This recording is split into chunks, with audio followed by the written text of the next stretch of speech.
que siempre han existido, o no siempre, sino que en la época o en la etapa del hombre, en cuanto al salvajismo o al hombre primitivo, pues en ese momento todavía no existían esas clases, esas divisiones sociales, sino que prácticamente era una clase social. Entonces, Marx lo que dice que en esas relaciones que se dan de los medios de producción y lo que es el trabajo en sí, hay muchas desigualdades, hay muchas injusticias. Entonces, él proponía que existiera una clase social, una única clase social. Y entonces en ese sentido, pues que los medios de producción pertenecieran prácticamente a todos y que todos trabajaran y tuvieran siempre el mismo beneficio. Porque él notaba que en esta etapa de la industrialización, el patrón o el dueño de la empresa, gracias, el dueño de la empresa era quien generaba más ingresos, era quien generaba más beneficios, más privilegios. Y lo que le daba al trabajador, que era el concepto de su salario o de su remuneración, pues no era acorde a la ventaja que él sacaba de esa fuerza de trabajo que invertía el trabajador. Entonces, eso era lo que motivó a este filósofo a desarrollar esa corriente filosófica, es decir, colocar al ser humano en un estado de igualdad. Y decía él que con este sistema capitalista, es decir, este sistema que se basa en la generación de riqueza, que se basa en la generación de capital, que se basa en la generación de plusvalía, lo que se priorizaba era lo material sobre la dignidad del ser humano. Entonces decía él, realmente este escenario hay mucha incongruencia, es un escenario injusto, es un escenario donde se prioriza el dinero sobre la dignidad del hombre. Entonces, la respuesta a eso, como les digo, es que exista una clase social y que los medios de producción pues sean para todos y que todos tengan los mismos beneficios y las mismas oportunidades.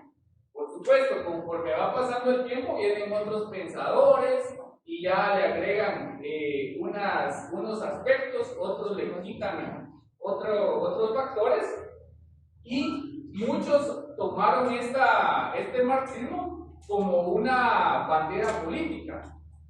Sin embargo, cuando se van desarrollando, digamos, los estados conforme a estos sistemas políticos basados en el marxismo, esta es una escuela posterior, pero el marxismo, nos damos cuenta que lo que sucede es que ya no se da la práctica como está en la teoría, porque aquí pintaba todo bonito en el marxismo, ¿verdad? Se trataba de esa igualdad, de que todos tuvieran los mismos accesos, las mismas oportunidades, los mismos beneficios, pero cuando ya vemos algunos estados que se han fundado con base a ese marxismo, nos damos cuenta de que no es o no se apegó quien estaba gobernando o quien tenía la autoridad en ese momento a los postulados de esa escuela. Entonces, acá es donde ya vienen, digamos, algunas críticas en cuanto al marxismo, es decir, en cuanto a cómo se percibe ese marxismo, pero desde un punto de vista o desde una óptica del derecho.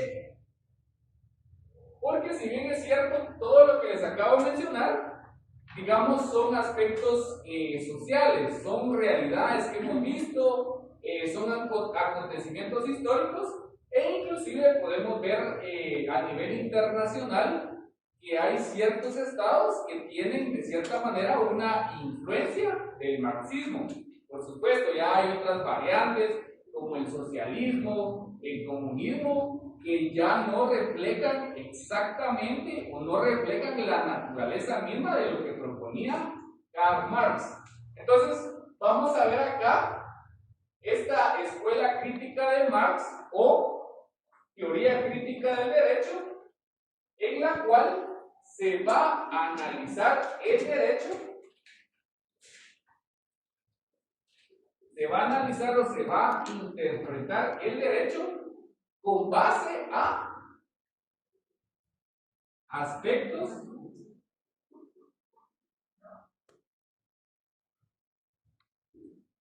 socioeconómicos.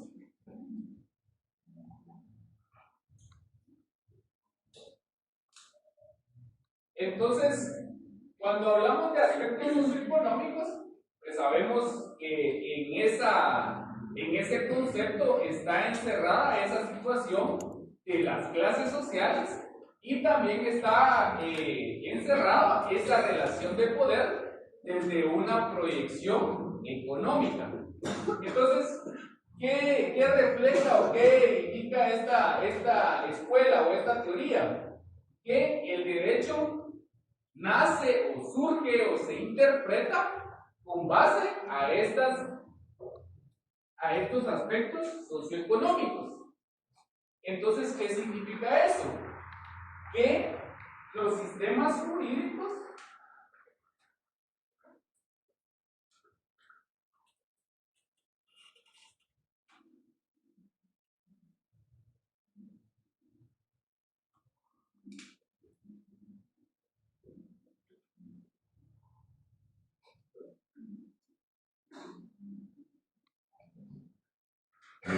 entonces él menciona que los sistemas jurídicos se basan en lo que son los medios de producción.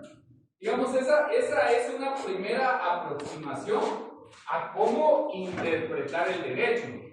Cuando hablamos de sistemas jurídicos, pues ya sabemos nosotros que se refiere a todo el orden jurídico o el orden legal que rige a una sociedad. En el caso de Guatemala, pues aquí lo conocemos como ordenamiento jurídico y sabemos que es un conjunto de leyes, de normas de diferente categoría que al final rigen la conducta de los guatemaltecos. Y no solo de los guatemaltecos, sino que también de las personas que están de tránsito en nuestro territorio, pero que al final tienen que someterse a ese sistema jurídico porque está dentro del territorio donde el Estado de Guatemala es soberano. Bueno, perfecto. Pero dice él que si lo dejamos de esa manera, como que el sistema jurídico nada más es un reflejo de los medios de producción, se queda un poco corto, porque realmente donde se refleja este sistema jurídico es en las relaciones.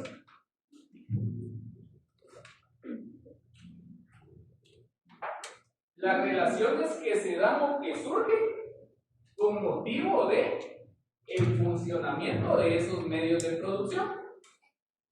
Y entonces, recordemos que cuando estamos hablando de estos famosos medios de producción, lo que sucede es que hay dos clases sociales o hay dos divisiones. ¿Y cuáles son esas dos divisiones? ¿Se recuerdan? ¿O cómo lo podemos interpretar con conceptos generales?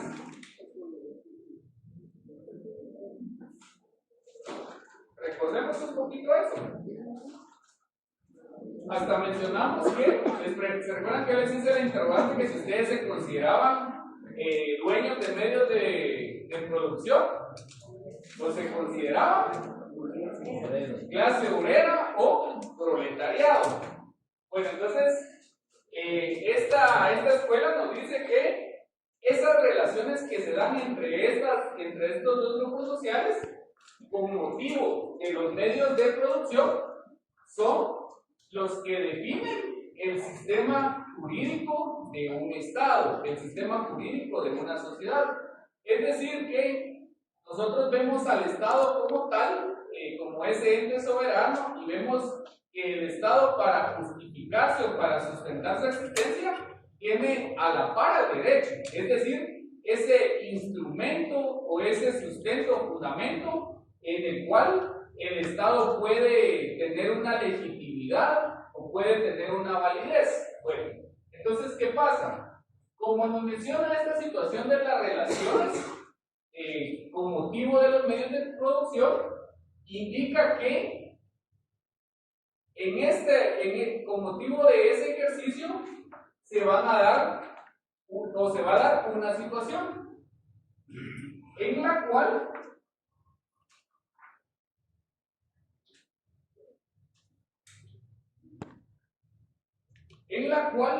la clase superior o la clase pudiente o la clase dominante va a utilizar al derecho como un medio.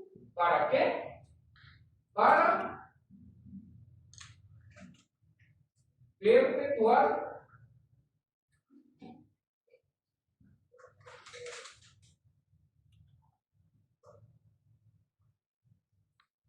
perpetuar su poder.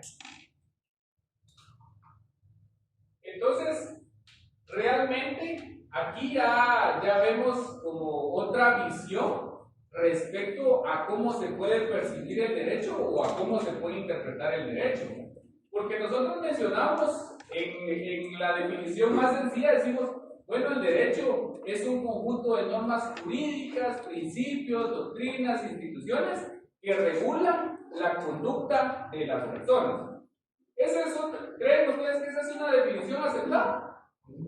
Sí, pero ¿será que a través de esa definición nosotros podemos reflejar este tipo de pensamiento o este tipo de corriente filosófica? No, nosotros lo vemos de una manera simple, ¿verdad? Decimos, bueno, sí, están todos los ciudadanos o los habitantes de un territorio, y en esas relaciones que se dan, pues tiene que intervenir el Estado para restringir ciertas actuaciones de cada persona. Y esas reglas de permisión y de prohibición, pues lo que buscan al final es que haya una paz o se encuentre el órgano estatal en un estado pacífico. Pero no notamos más allá de ese aspecto. Pero a través de este tipo de escuelas, a través del pensamiento de Marx y de las otras corrientes filosóficas que hemos visto, pues nosotros ya tenemos un panorama más amplio o una proyección más amplia de lo que es el derecho.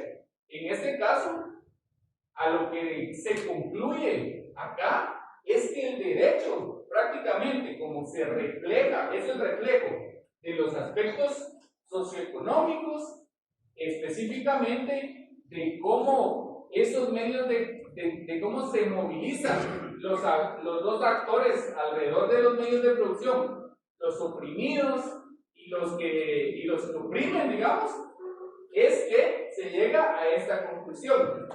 Entonces, ¿qué dice? Al final, el derecho va a ser un instrumento de la clase que tiene más poder, porque recordemos, es una relación de poder, es decir, va a haber una disputa por ese poder, pero siempre va a existir un grupo que tenga ese ejercicio del poder. Entonces, ese ejercicio del poder prácticamente lo que va a hacer es, o en qué se configura o en qué se constituye, en un instrumento. Entonces, de esta manera, la clase alta, la clase poderosa, la élite social, la aristocracia, etcétera, va a utilizar al derecho como un medio para garantizar sus privilegios y todas esas bondades que le ofrece el sistema jurídico. Y por supuesto, la protección. Entonces, ¿cuál podría ser un ejemplo claro que podemos poner en cuanto a toda esta explicación? Que aquí ya lo vimos, ya hablamos de clase obrera y también de los patronos o de la burguesía. Entonces, ¿cuál podría ser un ejemplo actual respecto a esta explicación que estoy dando?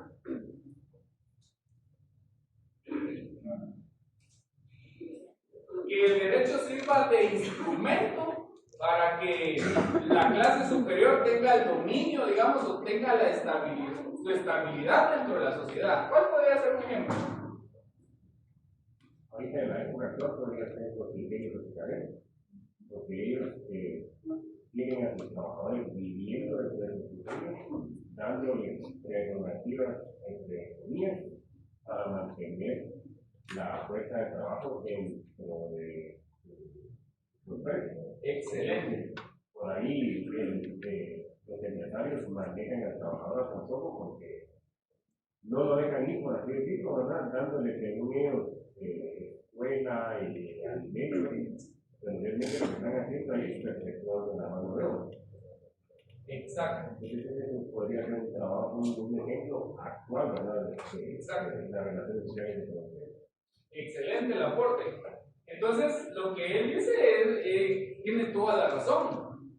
Entonces, ¿qué sucede? Decimos que hay esa relación de desigualdad, es totalmente notoria. Todos sabemos, e inclusive de lo que hemos estudiado en el derecho laboral, sabemos que el mismo surge por una desigualdad en el plano de las relaciones laborales. Entonces, lo que intenta hacer el derecho, según lo que a nosotros nos enseñan en el derecho laboral, es que el derecho se va a volver en tutelar del trabajador, en protector del trabajador, para compensar esa desigualdad que se da en la vía práctica o en la vía fáctica. Entonces, ¿qué sucede? Según esta corriente filosófica es que la verdadera razón por la cual se emiten esas normativas es porque la clase dominante, en este caso podríamos decir el patrono o el empleador, a través del derecho le va a generar ciertas garantías o ciertos beneficios al trabajador. ¿Esto con qué? Con el ánimo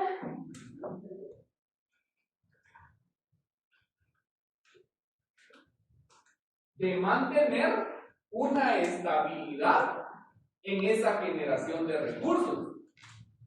Entonces, acá ya nosotros tenemos otra perspectiva. Entonces, no es que el derecho del trabajo surja para proteger al trabajador, por supuesto, según esta corriente filosófica. No surge como un apoyo, no surge como un verdadero, digamos, un verdadero instrumento para equiparar, digamos, esas condiciones de desigualdad, sino que surge para que la clase poderosa o la clase que tiene los medios de producción o los empresarios puedan garantizar que a través de ciertos beneficios que le dan al trabajador, ciertos privilegios que le dan o ciertos derechos que le reconocen, ellos puedan continuar prestando su trabajo. Y viene cabalmente lo que menciona su compañero. ¿Y qué sucede? En ese ingenio, por ejemplo, al trabajador se le está vendiendo la oferta de que en ese ingenio va a tener un hogar, y ese ingenio va a tener agua potable, va a tener energía eléctrica, va a tener una extracción de basura, va a estar seguro. Inclusive algunos hasta instalan escuelas para que los hijos de los trabajadores pues puedan tener ese acceso a la educación. Pero ¿qué sucede? O sea, esa manera de venderle todos estos benefactores al trabajador realmente están destinados para que el trabajador se quede tranquilo, para que el trabajador se considere beneficiado. Pero ¿qué va a seguir garantizando el patrono o el empleador? Es la estabilidad. Es decir, yo sí voy a poner esto, les voy a dar estos beneficios y todo, pero cuando ya se ejerce el trabajo, se ejecuta una obra, se presta un servicio, resulta que para esta corriente filosófica siempre la remuneración que se le va a dar al trabajador, al empleado o al obrero, no va a ser la congruente con el trabajo que realizan, sino que ¿quién va a aprovechar esa generación de recursos? ¿Quién es el que va a tener privilegios? Por supuesto, el empleador o el empresario, ese es el que va a tener la mayor cantidad de beneficios. Por supuesto, sí se van a generar beneficios para el trabajador, pero no en la misma proporcionalidad, no de manera ecuánime. Entonces, Eso es lo que indica esta escuela. Que el derecho, entonces, ¿qué es? Es un instrumento únicamente para sostener, digamos, a esa clase política para que se pueda mantener con esos privilegios. Bueno, entonces, ya lo evaluamos con el derecho del trabajo. Entonces, cuando ustedes mencionen el derecho del trabajo, pues ustedes tienen que dar la versión que se nos da aquí en las aulas, ¿verdad? Porque eso tiene un asidero histórico y político, digamos, y real de las relaciones que se han dado con el ejercicio del trabajo. Pero nosotros ya sabemos ahora que por medio de esta corriente filosófica, pues hay un trasfondo o hay otra acepción en cuanto a cómo debe entenderse el derecho. En este caso, ya nos damos cuenta que es para garantizar esa posición de la clase, de los empresarios, de los empleadores o patronos. Entonces, esa es la justificación de esta corriente filosófica. Bueno, ahora veámoslo desde otro punto de vista, veámoslo acorde a nuestra realidad. El derecho laboral, por supuesto, está acorde a nuestra realidad y nosotros lo podemos ver. En las empresas siempre el patrono tiene cierta posición económica, cierto estatus social, y los empleados, los obreros o los operarios, pues únicamente acceden a condiciones de vida básicas, a privilegios básicos.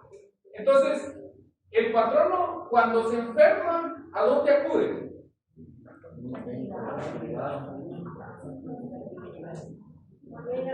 ¿A dónde van los patronos? Eso sería en el mundo de las ideas, diría, pues no. Centro médico. ¿Va? ¿Será que al mismo lugar que va el patrono va el empleado, la secretaria, el oficinista, la persona que hace limpieza? No, ¿verdad? Van a distintos lugares, porque la posición económica es distinta. Bueno, pero veamos otro ejemplo. Veamos en el caso de la Constitución Política de la República de Guatemala. ¿Será que la Constitución, creen ustedes que tiene ciertos rasgos de esta corriente filosófica o no? ¿Cuál podría ser un ejemplo?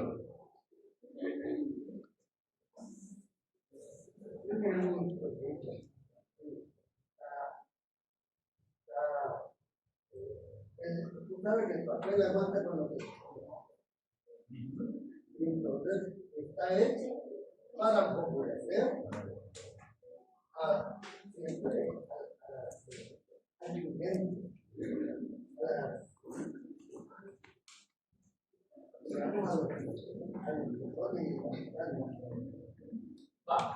Veamos algo más sencillo, no será la Constitución. Por ejemplo, ¿por qué creen ustedes que hay un delito o un tipo penal que sanciona la piratería?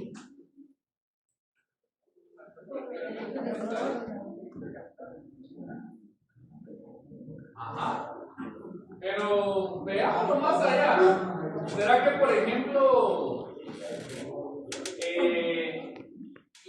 un pantalón Levi's, digamos, ¿será que eso tiene derechos de autor? De marca. ¿Ah? Derecho de marca, ¿qué? Ajá. Ahora bien, No se pudiera producir. ¿perdón? Es que si no, no se pudiera producir masa, es más barato. Ajá. Por eso las marcas prohíben o sancionan para que no salga más económico, puedan quedar en Estado. Exacto, entonces a través de lo que estamos platicando, podemos evidenciar que se protege al creador o al innovador, pero si lo vemos desde un punto de vista económico, ese creador o ese innovador o quien produce esas mercaderías o esos productos ¿qué posición tendrá? ¿Será operario o será empresario? Empresario, bueno, y entonces dicen ustedes, bueno, sí, yo considero que tiene una posición más alta, tiene una situación donde puede producir varios ejemplares del producto que está generando, es decir, está en una posición de productor. Entonces, ¿qué sucede? Cuando las personas lastimosamente no tienen acceso a ciertos beneficios o no tienen una posición económica que les permita tener una vida digna, pues ¿qué hacen ellos? Hacen réplicas, por decirlo de esa manera, de ciertos productos. Entonces, cuando se empieza a generar esta actividad, nos damos cuenta que hay una normativa que prohíbe este tipo de situaciones. Pero si lo vemos desde esta perspectiva, ¿será que la normativa surgió porque el legislador dijo, definitivamente no es bueno que estén reproduciendo algo que ya está? ¿Bajo qué fundamento social se emiten ese tipo de normativas? Creo que surge más por el interés de que está produciendo eso, porque no quiere que haya más competencia o no quiere que se vea afectado la producción que le está haciendo, ¿no? Exactamente, o sea, lo que trata el derecho es de proteger a la persona que está en una mejor condición, al que tiene, si lo vemos desde esta perspectiva, los medios de producción o tiene una posición social o un estatus más alto o con mayor beneficio. ¿Se recuerdan que en la clase anterior les mencionaba el tema de la ley de bebidas alcohólicas y fermentadas? ¿Por qué surge esa ley? ¿Por qué creen ustedes? ¿Será que en realidad el legislador le dio tanta pena que allá en aquella aldea están vendiendo kucha? O están vendiendo, ¿cómo se llama esta bebida de frutas? Hay otra que es caldo de frutas, ajá. ¿Será que ahí que se traiga va para después de los exámenes? Entonces, ¿por qué digamos, se prohíbe la producción de estas bebidas a las personas particulares o a ciertos grupos? ¿Por qué se prohíbe? ¿Será que realmente es el legislador que dice, sí, vamos a generar una ley porque definitivamente esas bebidas pueden tener algún tipo de enfermedad o pueden generar algún tipo de problema de salud, etcétera? ¿Será que esa fue la justificación para emitir esa normativa? ¿Cuál fue la situación real entonces? ¿Perdón? El proteccionismo y mantener un mercado cautivo. Exactamente. Y la compañera lo dijo de una manera más jurídica o más legal, el monopolio. Lo que dice él es correcto también, pero ¿qué establece nuestra Constitución en cuanto a los monopolios? Ajá, ¿están permitidos en Guatemala o no están permitidos? No están permitidos, pero resulta que cuando nosotros vemos la realidad, sí hay ciertas empresas o ciertas distribuidoras que tienen ese monopolio. Entonces, ¿qué sucede? Esa normativa no nace para protegerlos a ustedes de que, no es que beba algo que esté certificado y no, lo que no está certificado le puede hacer daño. No es por esa situación, es por lo que ustedes están comentando. Porque se intenta a través de una normativa proteger esa estabilidad en cuanto a la generación de riqueza. Y entonces, ¿qué pasa? ¿Será que socialmente tenemos una igualdad? No. Un claro ejemplo fue cuando los importadores, microimportadores de vehículos, les pararon y dijeron que el Congreso eligió una ley que solo se podían importar vehículos usados de 10 años para atrás del año en curso. Pero eso fue a petición de los empresarios y proveedores de vehículos para ellos sea competencia desleal. Entonces los pequeños importadores protestaron, lloraron, patalearon y al final la ley se aprobó. Y eso en qué se reprodujo, que los vehículos de años anteriores ya no se pudieran vender, y entonces los empresarios de vehículos nuevos empezaron a dar más facilidades para acaparar más el mercado automotriz. Exacto. Entonces, hay muchas situaciones que se dan que no simplemente es como nosotros lo interpretamos en un primer momento, porque nosotros, como somos abogados, o vamos a ser abogados, primero Dios, siempre nos tenemos que apegar a qué principio. ¿Cuál es el principio que nos debe regir? El principio de legalidad. Entonces, ¿qué sucede? Para nosotros podríamos decir que tal vez tiene mayor relevancia el positivismo jurídico, porque nosotros decimos, bueno, nosotros nos basamos en lo que está normado. Eso es lo que a nosotros nos interesa. Pero cuando se genera, ¿se recuerdan cuando vimos las fuentes del derecho?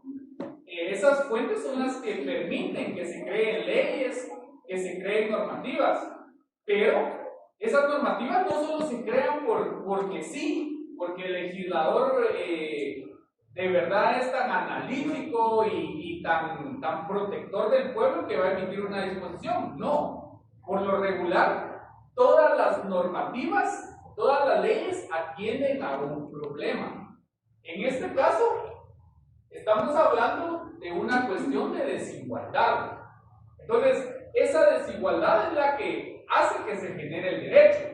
Pero se genera el derecho no para equiparar esas condiciones, sino que se genera para proteger a este grupo que se encuentra, digamos, en la élite o en la cúspide social. Entonces, sí es bien importante que nosotros tengamos bien claro esos aspectos reales, porque nosotros, como les digo, vemos las situaciones o vemos los casos que nos ponen a resolver o que nos ponen a analizar, y nosotros muchas veces nos vamos directamente a la ley. Pero atrás de esa normativa, que si bien es cierto, ejerce cierta coercibilidad para su cumplimiento, pues no solamente es la cuestión jurídica, hay elementos reales que son propios de la sociedad y también hay elementos axiológicos. Porque algo que ustedes deben tener bien claro, esto ya es fuera de la explicación de esta escuela crítica. Algo que tenemos que tener bien claro es que no todas las normas o no todos los artículos o no todas las leyes están dotadas de justicia o tienen contenidas en ellos principios de justicia o de equidad. Entonces sí tenemos que ser bien cuidadosos cuando nos corresponde interpretar un caso, cuando nos corresponda, digamos, argumentar, porque no basta solo con la normativa muchas veces. Por supuesto, los jueces lo que aprecian es lo que usted documenta, lo que usted presenta, lo que usted aporta en una carpeta judicial. Pero es bien importante que nosotros hagamos esa conciencia en el juzgador para defender nuestra postura, o por qué el indicar, digamos, que una norma, no obstante de que sea positiva, que esté regulada, pues definitivamente carece de justicia. Entonces, eso sí lo deben de tener ustedes en cuenta toda la vida. Digamos, en Guatemala es una situación bien complicada, porque acá ya no solo es, digamos, estas violaciones que se dan entre los particulares, digamos, como por ejemplo el tema del trabajo. El tema del trabajo, estamos hablando de derecho laboral privado, donde ¿quiénes son los protagonistas ahí? El empleador y el empleado o trabajador.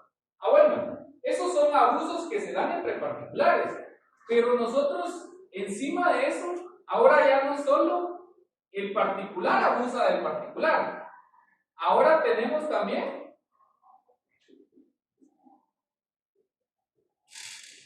al Estado abusando del particular.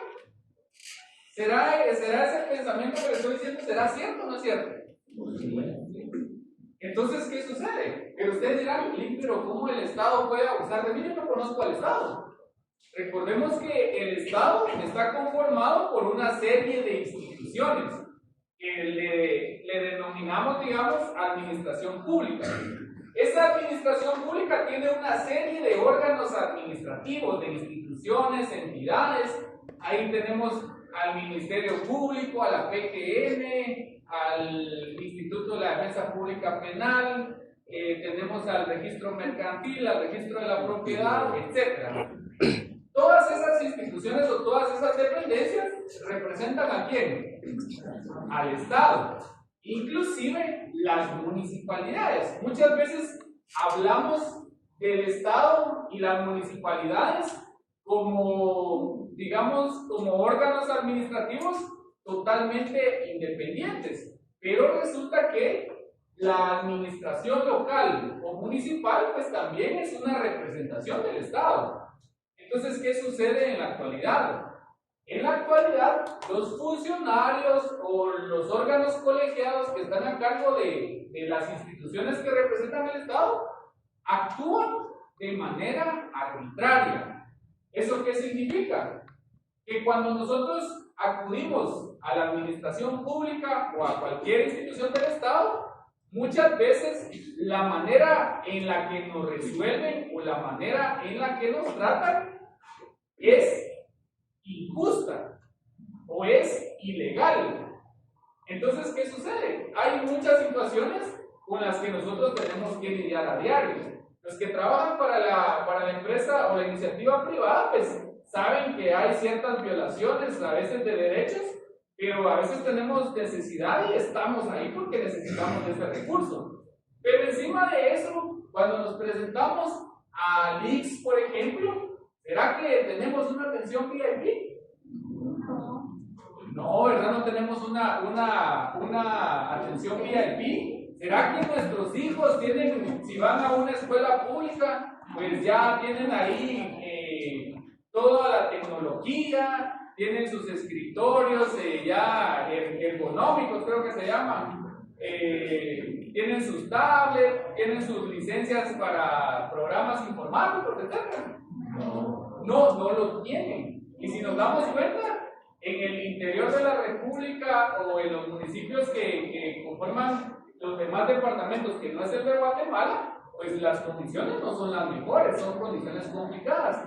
Entonces, todo ese tipo de aspectos, todos esos factores sociales, nosotros tenemos que observarlos. No solo irnos con el tema legal, por supuesto, es lo primero que tenemos que ver.